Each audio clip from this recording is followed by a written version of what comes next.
Hey, what's up? What's up, everybody? It's your boy Tristan Barracks here, the digital storyteller, and I am super excited to be with you once again for another live stream Mondays. Let's give a round of applause. What's up? Yeah. What's up?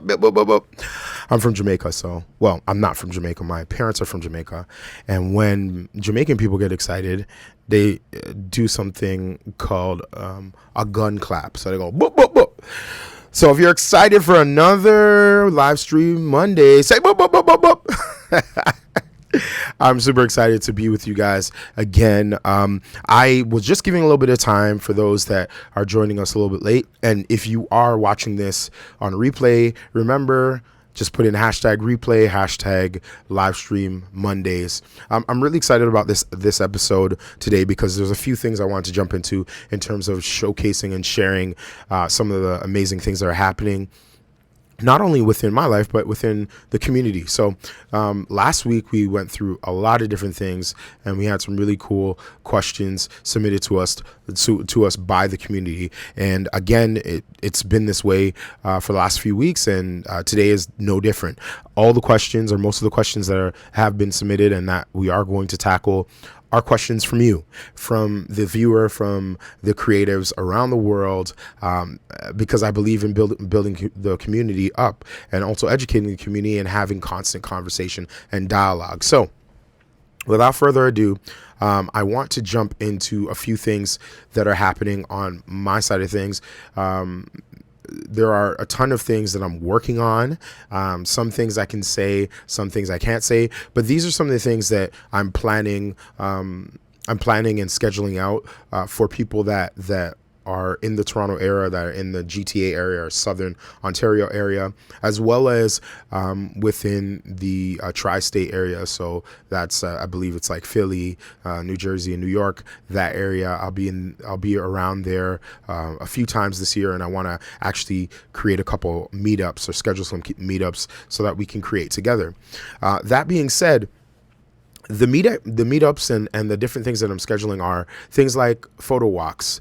And let me just jump in here. I'm just going to add my myself into the picture here just so you can see me a little bit better here. Let me see if I can get that there. All right, we can't get that there, but that's okay. The other thing that I really like is, which I'm developing, is personal mentorship. Now, what personal mentorship is, well, first of all, does everybody know what photo walks are? If you don't know what a photo walk is, just type in and ask me, what is a photo walk? It's totally fine if you don't understand what a photo walk is. And just to jump back here for a minute, what a photo walk is, simply put, is a photo walk is an event that creatives put on and schedule, where a whole bunch of creatives come together and they come to break bread, share ideas, and to be creative. So they bring their cameras. You meet somewhere downtown Toronto or downtown Montreal or LA or a rural part of the world, and you come together to take photos and to be creative. And sometimes you have a model and sometimes you don't have a model, but it doesn't really matter, because it's just a way for you to have an outlet as a creative with other creatives to create something cool, something sporadic, something that just is instinctual. So it can be super planned, but a lot of times it's not planned. It's just kind of like, let's meet up here, and maybe we have a model, maybe we have a dope location, and we're just going to take pictures in and around that area. So that's what a photo walk is. And really what I like doing is I like doing photo and video walks. Now, a lot of people focus on photo walks because a lot of people focus on photography, and there's nothing wrong with photography. I love photography. I consider myself a photographer, a budding photographer, but I think there's so much that you can do as a creative as it relates to creating video and video content. And I, for one, love to go to different cities and go to different locations and just take out my camera and film everything, and then try to create kind of piecemeal a story together that is cohesive, that speaks to somebody, that maybe it's just creative, it's just cool shots, or it's really cool composition. So you can do that with video as well as photos. So that's something to keep in mind as well. Let's just jump back to here. So we have the personal mentorship. Now, what personal mentorship is, just for those that don't know, when I used to work at Apple Retail and Apple Corporate, they had this program called personal training, which was essentially you paid a set fee to be a member of this program. And what this program afforded you is a certain amount of training sessions that would allow you to utilize your Mac in the best way possible. Now, I was starting to think about it. At least for myself, I noticed that there's a lot of individuals, a lot of creatives within the community that reach out to me, that ask me questions, that DM me, and it's great. I love to be able to be a resource to people, but I think it's really important to really build a structure and some level of ecosystem so that people can be successful and they can measure their success. Because a lot of times what will happen is, you may ask one question here, you may ask one question there, you may get an answer here and an answer there, but you don't have a fully grafted, sort of designed pathway to your growth and your development. And I think that's really important. It's essentially mentorship. So when we're talking about personal mentorship, what we're talking about is one-on-one mentoring sessions with yours truly. So you can ask me any questions you want within a 45 to 50 minute duration, and then from there we can jump into things like editing, or things like color correction, or my camera settings, or the best gear to buy, or how to acquire certain clients, all those sort of things. And that will really help elevate your career, and hopefully just your life in general. I think that this life is not for everybody, but those who choose it, I really do believe that if you do it the right way, it can be a really, really dope experience. The other thing is online training. That's pretty straightforward. Online training is courses. I want to be producing a few courses. Some will be free, some won't be free. Working on that. So that's pretty straightforward there. The other thing is digital workshops. So this is a big trend I find, especially nowadays, where people may not be able to travel to specific physical locations, but they'll attend a live stream, or they'll attend a digital conference to acquire information from maybe some speakers or creatives that they really admire. So I really want to create I want to create an opportunity to have a digital platform that can be reached that can reach many, many, many creatives. So those are some of the great things that are happening. And I think I have something else here. Yes, I do. Check this out here. So this is something that's really exciting. I'm actually working on a new version of the top 7 best royalty-free music websites out there. Now, for those of you that know me, you know that I love, love, love, love to create videos, YouTube videos, but not just any YouTube videos. I love to create videos that are useful, that as a fellow creative, you can actually take something out of it and grab information that you can use directly within your business. That being said, about 4 years ago, 3-4 years ago now, it says 2 years, so it was 2 years ago, I made this video. And when I made this video, what I was really trying to do was just try to streamline the process of being able to find really usable resources when it came to royalty-free music. Because I'm a big stickler on using other people's music. I don't really like doing that. I don't really like using like pop artists or, top 50 or top 30 artists, hip hop artists, all that sort of stuff. Because again, it can get really sticky, especially if you start making really dope videos and then they go viral and all that other stuff. And if you start editing specifically to those beats and to those rhythms, then you can kind of encounter copyright infringement, so on and so forth. So I think that just a way to remove yourself from that, or a way to kind of prevent you from getting in trouble by YouTube or other platforms, is to use royalty-free music. And with this particular video, the top 7 royalty-free music websites for YouTubers, I really wanted to just streamline it. And these were websites that I used, that I was a member of, or at some point I had purchased music off of. And I just wanted to tell people my honest opinion on these particular websites. Well, now, just let me jump back here. Boom, boom, boom. Now, I am actually creating a new version of that. And the reason why I'm creating a new version of that website is because, or of that video, is because I think it's really important to, stay current with the times, and also to see the new, fresh options that are out there. And I am so excited to share this new video with you. I'm still developing it, but I have met and had great conversations with some new players in the game with regards to royalty-free membership style licenses, music licenses. And let me tell you, when I showcase some of these websites and show you some of the dope features and music that you can grab from these websites, and the fact that it's affordable and it's not going to break the bank, I think you'll be very, very excited about it. And it's going to be something that is going to be coming out in the next couple weeks. So check it out, or look out for it. 2 more things, and then we'll jump into our questions for the day. But let me know how you're feeling. Actually, right now, if you get a chance, just hit the like button. Hit the like button. I can't even talk right now. Hit the like button, and also subscribe. Consider subscribing to the channel. I am creating a lot of cool content. I also listen to what is important to you, because again, I want to make sure that what I'm creating is important to you and is helping you as a digital storyteller. If it's not, then I don't want to create that sort of stuff. So that being said, let's jump on to the next thing here. What do we got here? All right, Patreon. So who has heard of Patreon before? Raise your hands, please. Raise your hands if you've heard of Patreon before. Have you heard of Patreon before? Yes, no, medium, slow? Okay.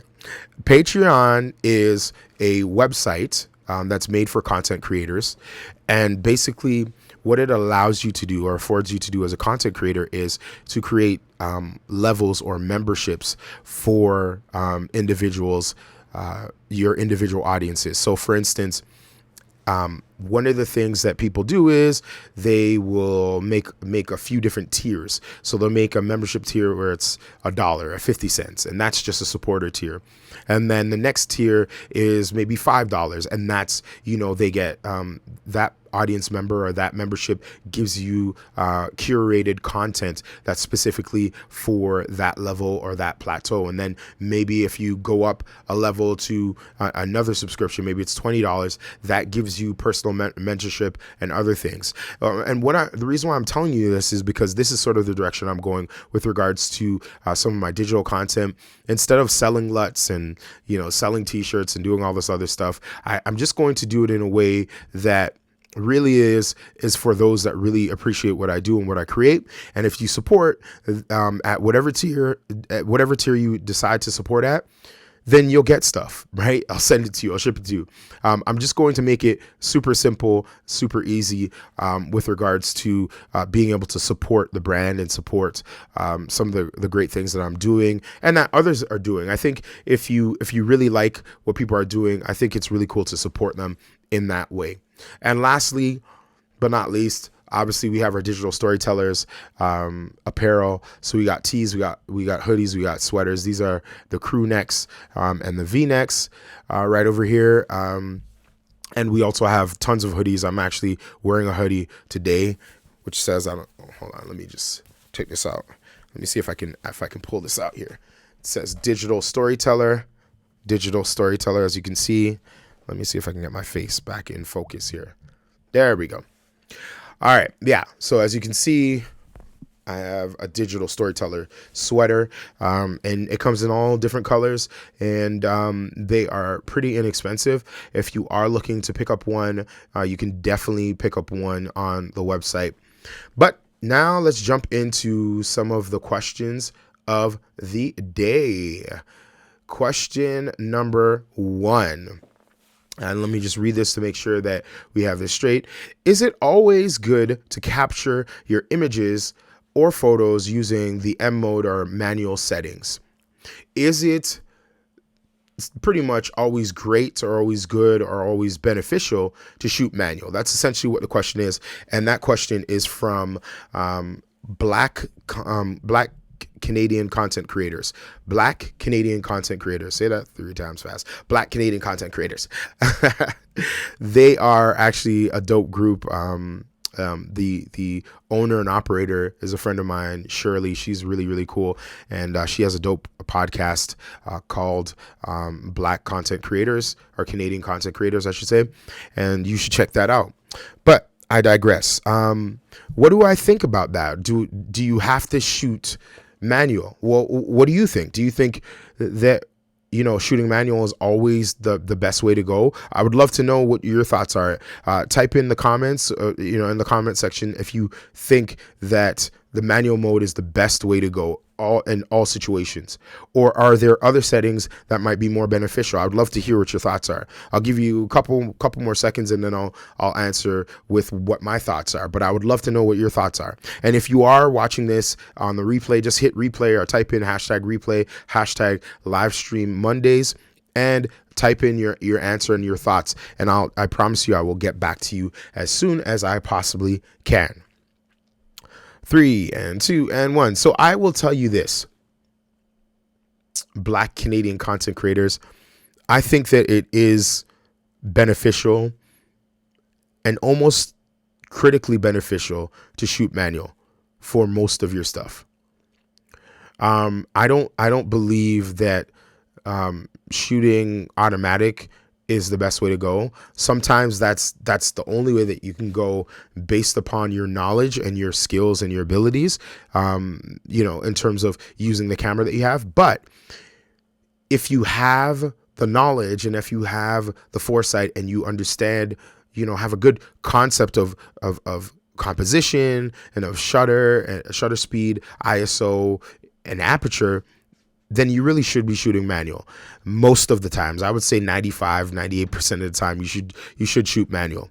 Now, the times that I would say don't worry about shooting manual, or it's not the most important thing to shoot manual, is when you are in situations where you can control the lighting, or the lighting is always consistent. So for instance, if you're in a studio setup, you may not have to have everything manual. You may want to jump into your white balance and make your white balance auto, or you may want to, make your shutter speed. You may want to go aperture priority, right? There's certain other settings that you may want to use that will give you that consistent quality and will still give you amazing delivery, but it will allow your brain not to overthink about things, especially if you're not comfortable when it comes to using the manual modes, because shooting manual can be a little overwhelming. It can be a little intimidating. And for a lot of people get discouraged because they get confused very easily.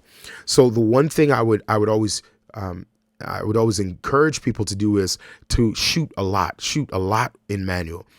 Take pictures of the sun, the sky, the birds, the trees, your family members, your kids, your wife. How'd your kids? How your wife?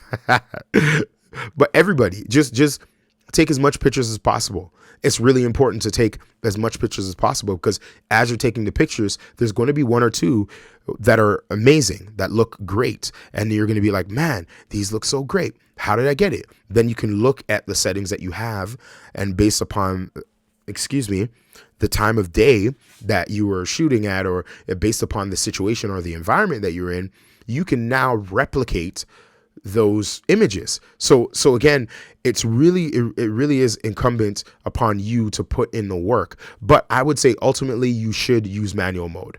You can start out maybe in auto, and then progress to maybe an aperture priority mode, or maybe, a shutter priority mode, or a auto ISO, and then gradually progress to manual mode. Manual mode, the quicker you get used to manual mode, the better of a creative and a photographer in this instance you'll be. So I hope that answers your questions, or your question, Black Canadian content creators. Thank you for that question. And this leads me to my question of the day, which is, how important is consistency in today's social media age? How important is consistency in today's social media age? What do you think? What do you think about consistency in today's social media age? What do you think about, do you have to be consistent? Does your work have to be pristine every single time you release it? Are you thinking about how consistent the body of your career of work looks? Or are you just kind of putting out work, not worrying about it, just putting out content because it's really important to you to have content and have fresh content? What are your thoughts? I'd love to hear it. I'll give you a second here. Come on. Give me some answers here. I'd love to hear what you're saying here. If you like what we're talking about, hit the like button, and also share this link. Share this link in your social media streams, and get other people to ask other questions as well. While we're thinking about that question, which is, is consistency really important in this social media age? I also want you to think about, when people think of your brand and think of your work, what do you want them to think or feel about your brand or your work? What do you want people to think or feel about your brand or work? When people see your work, what's the first thing that should come to their mind, that should pop in their mind? What's the first thing they should feel when they look at your work, when they watch your work, when they experience your work? Right? Because I think that will go really in tandem with, the question at hand, right? So now that we had a chance to type in some questions, I'll say this. I think that there's a time and a place for everything.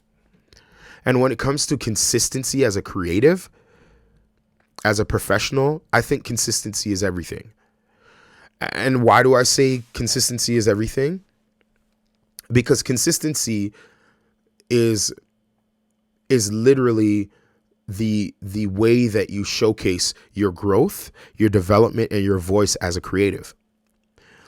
Consistency, the way I look at consistency is that people should be able to look at your work from 2010 or 2010, or, I should say 2001 to 2010 to 2020.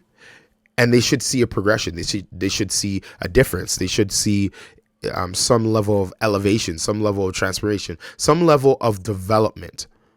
So when we talk about consistency doesn't mean that, you don't put out, a whole bunch of different types of work depending on the platform and depending on what you're trying to accomplish. If you're trying to grow your audience, if you're trying to stay engaged with your audience, that's not what we're talking about.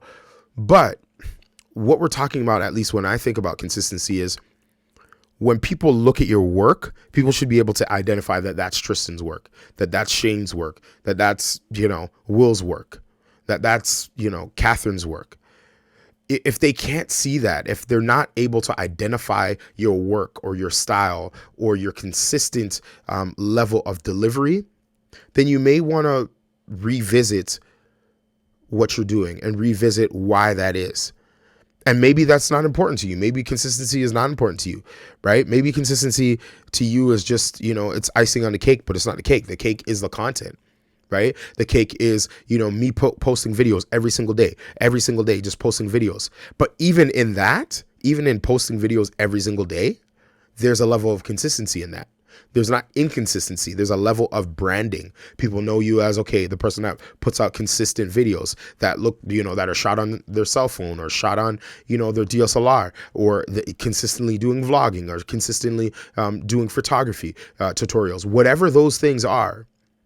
It's really important that you're consistent in those things, right? And consistency becomes the culture or a part of the pillars of the culture that you're creating as a creative, right? And the reason why I say consistency wins, or consistency is one of the most important things that you have as creative, is because everybody's doing dope work.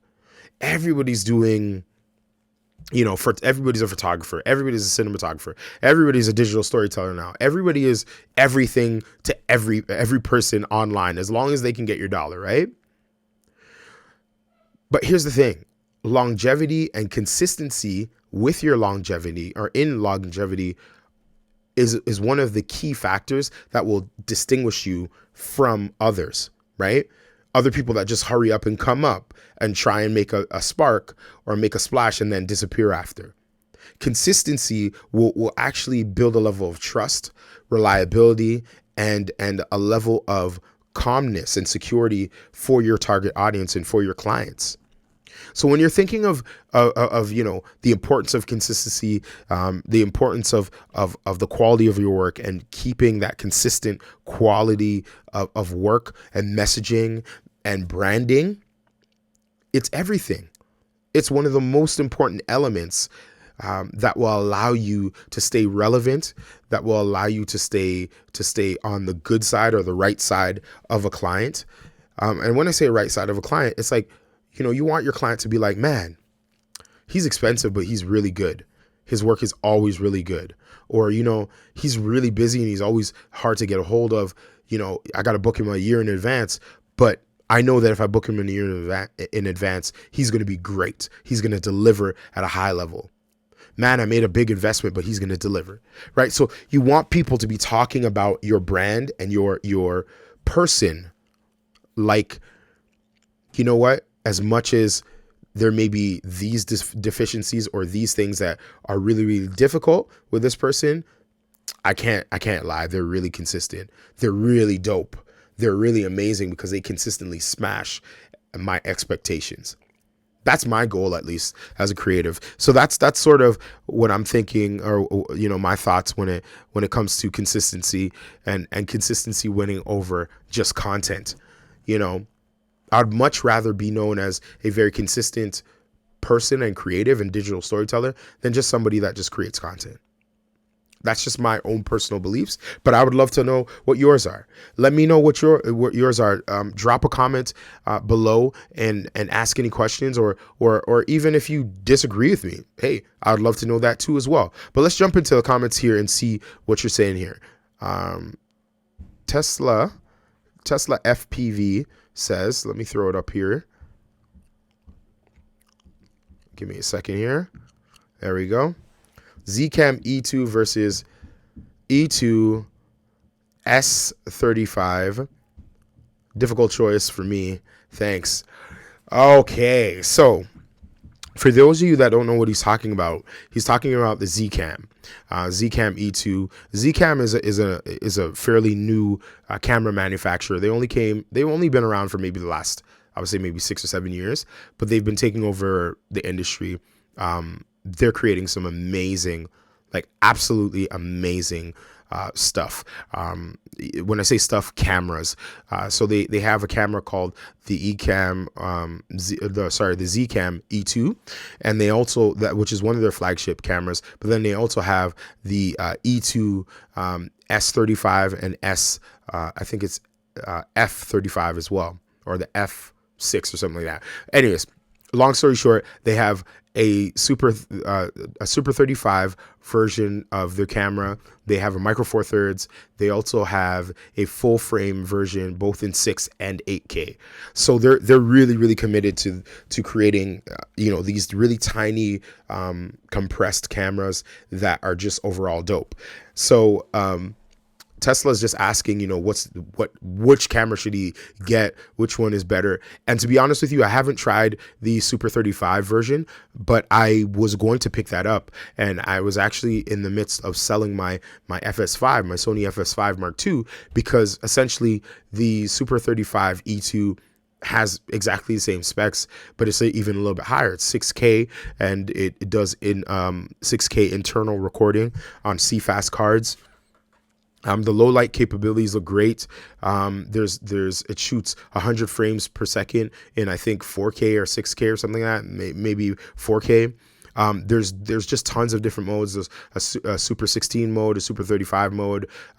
There's not a full frame mode, but if you go to the full frame version, 6K version, there's tons of options there. So, I mean, I would say just based off of just the paper specs, I would go with the S35, but I will say this, I do have the Ecamm, and for those of you that don't know what the Ecamm is or what it looks like, I'm going to show you that right now. Just give me 1 second here.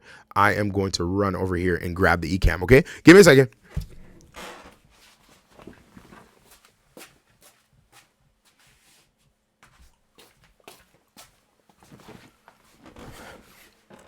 And it's the ZCam, actually. I meant to say ZCam E2, so it's not the Ecamm, it's the ZCam. Now this is the ZCam here. Let me see here. Let me show you here. This is the ZCam. I'm trying to balance out. Here you go. So we got the Sony. What battery is this? This is the typical generic Sony battery here. This is the actual camera, right? So we have the screen at the top here, over on this side here. And then we have the record button, right? We have this handle, small HD handle that I actually used it. Coincidentally, I used to use this same handle for my FS5, my FS5 Mark II, but then I switched over to this and never went back. This antenna here, behind here, is actually for Wi-Fi, so it creates its own Wi-Fi network. And what's cool about it is that you can use your smartphone to monitor, and it's actually super dope. And then I have this little Viltrox adapter, so it's micro four thirds to Canon, and then I have a Canon 24 to 105, which is one of my favorite lenses, and it just works really well. And yeah, this is the ZCam. This is got some buttons over here. Let me just, there you go. Let me set that up there. Yeah, we got, record buttons and some on and off buttons and everything else. And then there also is, the big thing about this camera is that you have a lot of different options. So we have, let me just pull this back so you can see it better. We have the Ethernet port, which is over here, right? Below the Ethernet port is a USB 3.0 or USB-C, sorry, type C. So you can actually record right from the camera to a hard drive, to a SSD. And I think I have a SSD here. Let me see if I have one that's not plugged in. I don't got one that's not plugged in, but you can use those Samsung, I think they're F5s, SSDs, which work really well. The other thing is you also have your built-in HDMI, right? You also have your XLR. Let me just pull it over here so you can see it a little bit better. You have your XLR mini, and then I don't know what this is, to be honest with you. If you know, you can let me know because I have no idea. And then this handle is kind of cool because you can slide a hard drive in here, tighten it up, and then plug in the hard drive or the SSD directly to the camera. So it's actually really, really dope. And yeah, I mean, it was like $2,600, like for a 4K, it shoots 4K 160 frames per second. And it allows me to use cheap media to record it, and cheap batteries, and use pretty much any lenses I own already. It's a no-brainer. It really is a no-brainer. Let me know your thoughts. Any other questions? I love this, guys. This is really, really cool. The E2 again is, at least Canadian, it's $25.99. So it's like the price of a A7 A7 III, which is it's decent. That's good. You know, again, the A7 III for me, I have 3 A7 IIIs because they just work really well. I'm using one right now for this live stream. I have another one in the back somewhere. I'm using it for like my YouTube videos, but then I also use it for professional work, for weddings, for cinematography, for photography. They're just really versatile cameras. But I also like to have a cinema camera, an actual cinematic camera that works really well, and that gives me more higher end sort of software and options. And obviously with the Sony mirrorless cameras, they have certain limitations, notably so because they're really photography cameras that can do video, which is totally fine with me. They service most of my needs. But if you are looking for something that is really about that life, about that cinema life, actually, do you guys want me to show you a little bit of footage?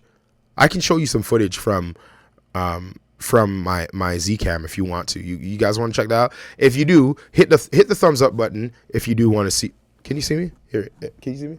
There we go. We're back in focus now. Back in focus. Sometimes it's a little weird, the focusing here. Let me know if you would like me to show you some of the footage from my ZCam E2. If you want me to show you some footage from my ZCam E2 that are just shot, some skin tones, how things look, all that sort of stuff, let me know. Hit the thumbs up button really, really quickly, and I promise you I will show you that right now.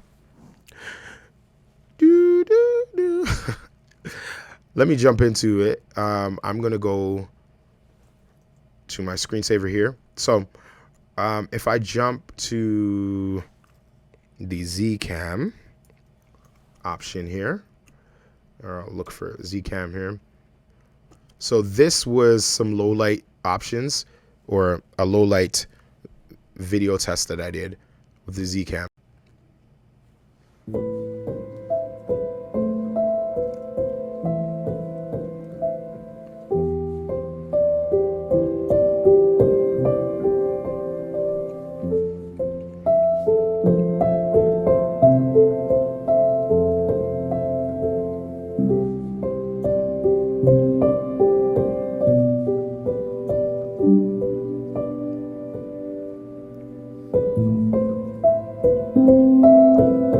So as you can see, like, this footage is pretty dope. And this was like my very, very first shoot with this particular camera, with the ZCam E2. And I was shooting 4K 60, which was using the full readout of the sensor. And I was just shooting like in, I guess it was Z flat. And I think I was using the 24-105 f4 with the speed booster. That's it. And I got these clips together. I did a little bit of color correction on them, and that's what showed up. It was pretty dope. Let's see what's going on here. Let me just jump over here. Actually, I'll jump back here.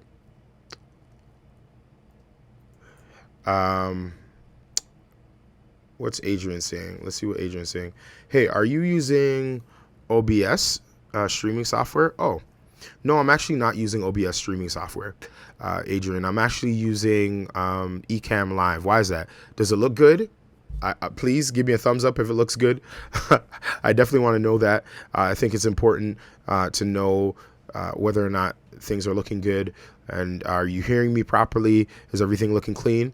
let me know in the comments. I'll show you one last thing before we wrap up for the night, because I think you guys would really benefit from this. This is another. I'm gonna go back to one of the other videos I created. So this was like literally there was tons of snow outside and coming down, and this is like maybe the second day I took the camera out to film it.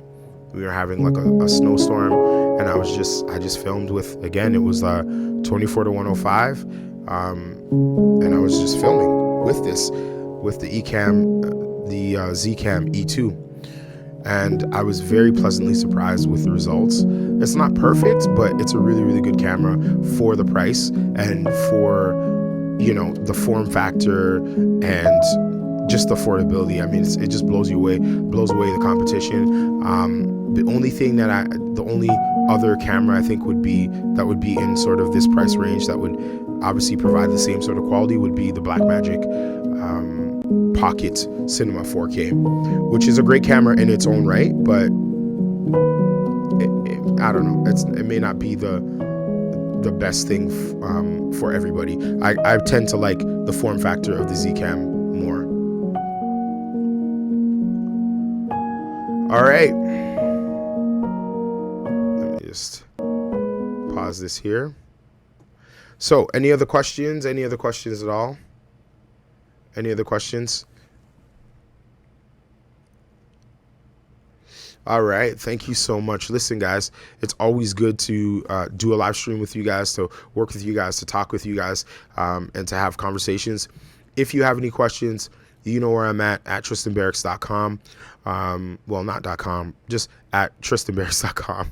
You don't have to put the @ symbol. But my social media is all at Tristan Barracks. So if you want to look for me, if you want to DM me any sort of questions, you can do that. As well as if you go on my website, there is a contact me section. You can use that form to ask me questions that way as well. And I would love to answer those questions for next week's live stream. Remember, we're always meeting up right now, at least at 7:30 p.m. 7:30 p.m. every Monday. We're doing live streams because that's the thing to do. That's what's up. All right. Talk to you guys later. Stay blessed and have a wonderful night. Peace.